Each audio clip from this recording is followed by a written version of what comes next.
We are sort of inundated in the media with news of our neighbors to the south and the election process and the debates and everything. I thought I'd start this morning's service by quoting a few of the presidents of days gone by and to really sort of recognize the sense of humor, actually, that many of them had as they shared a few, I would call them zingers, and see if you enjoy them as well.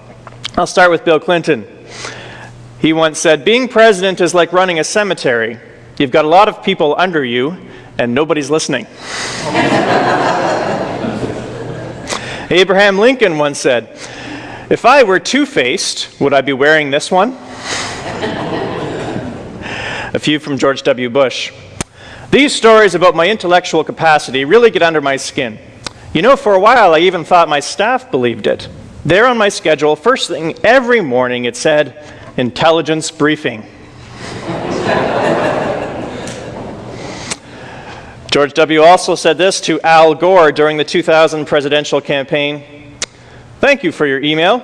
This internet of yours is a wonderful invention." A few from Ronald Reagan I really liked. Reagan said, I have left orders to be awakened at any time in case of national emergency, even if I'm in a cabinet meeting." And this one I really liked of his. He says, "Recession is when your neighbor loses his job. Depression is when you lose yours. And recovery is when Jimmy Carter loses his." And a few from the President Barack Obama. "There are few things in life harder to find and more important to keep than love. Well, love and a birth certificate." And lastly, he says, "If I had to name my greatest strength, I guess it would be my humility. Greatest weakness? It's possible that I'm a little too awesome." Well, I like that last one. I know he's being facetious in those statements. But we do often think about the qualities of a leader, whether it be in times of election or times in our work life or church life. We think about what makes a good leader. Now, if I were to ask you that, you'd probably come up with a few answers. Okay, things that leaders need to be. Well, they should be hardworking, a good example to others, organized, good communicator, someone who can make the tough calls, who can sort of rally the troops and inspire people. But I wonder, as Obama sort of was facetious on this humility thing, I wonder if we would chart that as a quality that we are looking for in a leader. I think many here maybe would.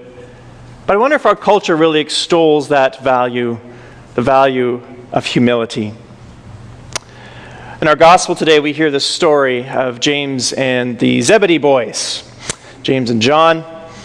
And this is Mark's account of the gospel. And it's interesting, in Mark's account of the gospel, he has them citing their request, giving their request directly. And in Matthew's version of this story, Matthew has their mother do it. It's as if Mark is emphasizing this request, that this is so important to them. To ask to sit at the right hand and the left hand of Jesus. To be in these seats of authority. To be recognized as being next to Jesus.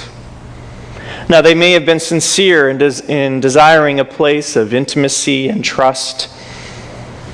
But when they requested those seats, and seats represented authority in those days, as they do today, they were exposing their own ambitions for power.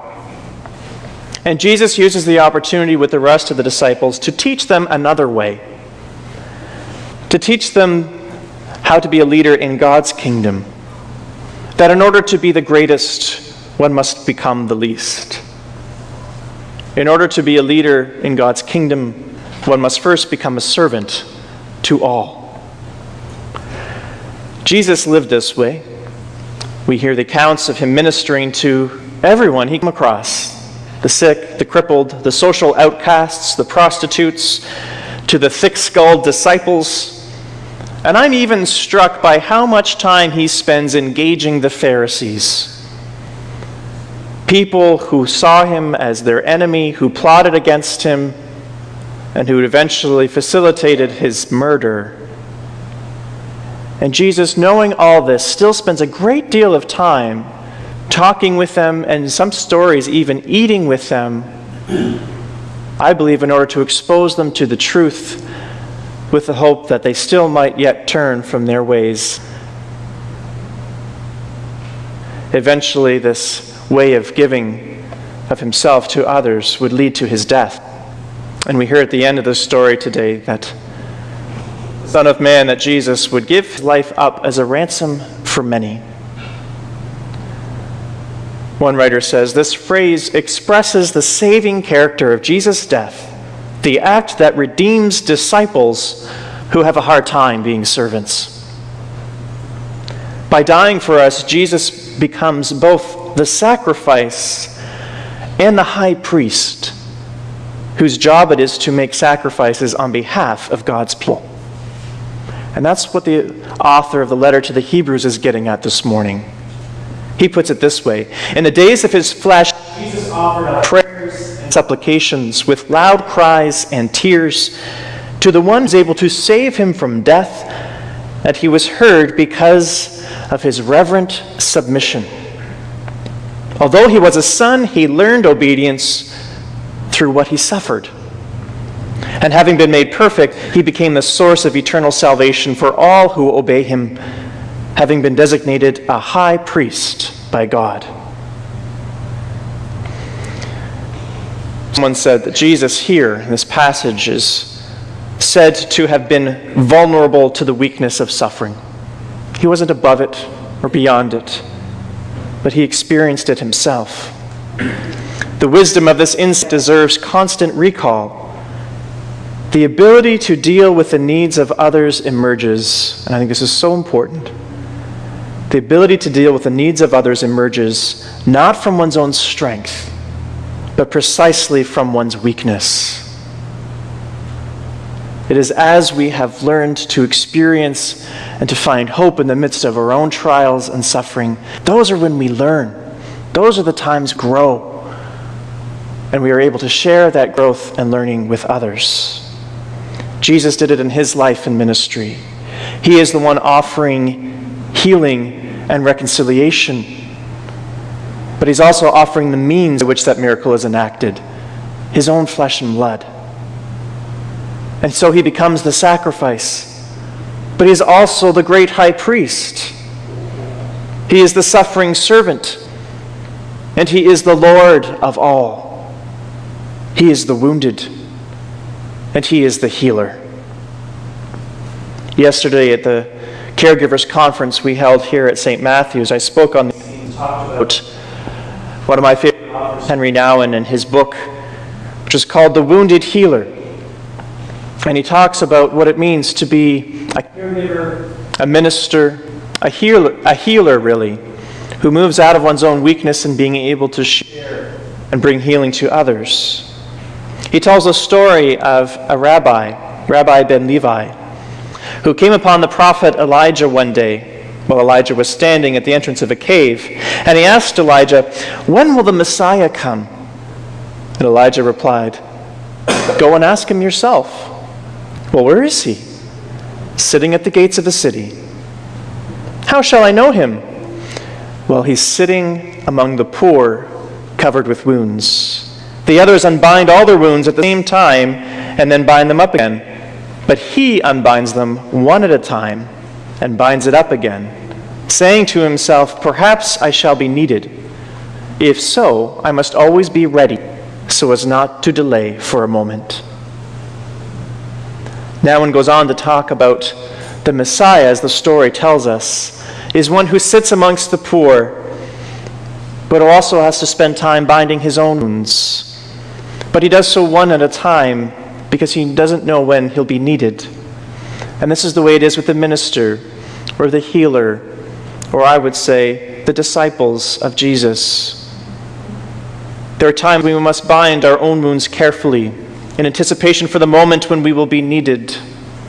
Jesus is called to be the wounded healer, the one who looks after his own wounds or experiences his own sense of woundedness, but at the same time being prepared to meet the wounds of others. He is both the wounded minister and the healing minister. Jesus is trying to teach his disciples this way of being, of leading, of loving, of healing. And that initial group of disciples were that first faith community, or Jesus community, a group of people who were called to be authentic, to share their pains and their struggles in order to be liberated and free. Because when we share our pains and our struggles, we take them out of their diabolical isolation. Because when we keep them to ourselves, we become focused in on ourselves, and those wounds fester, and we become angry, resentful, bitter, depressed perhaps, and feeling that no one else understands what we're going through. But as part of a community that can share in struggles and to share in our pains, that sharing is no longer paralyzing, but mobilizing. We're becoming connected with the pains of all of humanity and those of other people. We become aware that we do not have to escape our pains, but that we can mobilize them into a common search for life. Those very pains are transformed from expressions of despair into signs of hope. And now it talks about how Christian community can be a healing community, not because our wounds and pains are cured instantaneously, not because these things are taken away from us, but because through these wounds and pains, we might be open to a new vision, mutual confession, or sharing of these concerns and needs that we have connects us with others, and we come to understand, appreciate, and experience a mutual deepening of hope. Sharing weakness becomes a reminder to us and to one another of the coming strength. Community arises where the sharing of pain takes place, not as a stifling form of self-complaint. That is, it's not about dumping all our problems on other people, but rather it becomes a way of recognizing God's saving promises as we experience the Christ in one another. I believe St. Matthew's has been one of these communities, is one of these faith communities, not perfect, but working on and struggling to become a place of healing, of sharing, being able to encourage each other in prayer. That's why we have things like the prayer chain, where within mere moments of bringing forward a prayer request, dozens of parishioners get word and begin praying for that need, begin praying for that person. That's why we held a seminar like we did yesterday on caregiving, to equip and encourage people who are thrust into these roles of caring for loved ones, roles that can often seem so burdensome and difficult to manage. That's why we have things like the liturgical prayer series that I'm offering now, of experiencing God's healing power through our liturgy, through the ways in which we worship. That's why we have times even like coffee hour. We can gather, we can talk, we can catch up, we can hear one another's needs as we share and talk with each other. It is my prayer and hope that we would continue to grow and recognize this as part of our mission of sharing Jesus' love, as we share our needs and concerns with one another, that we may authentically be the body of Christ, broken, yet resurrected, the wounded and the healer. Amen.